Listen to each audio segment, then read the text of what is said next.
Anniversary వస్తుంది కదా! వెకేషన్‌కి ఎక్కడికెళ్దాం?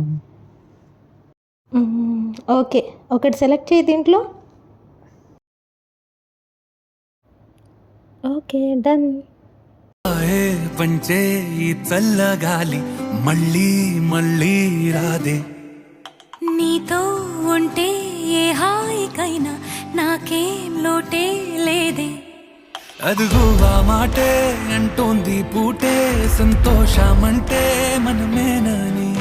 ఇదిగో ఈ ఆటే ఆడే అలవాటే మానేయవేంటో కావాలని. నువ్వే ఉంటే చాలే మరిచిపోనా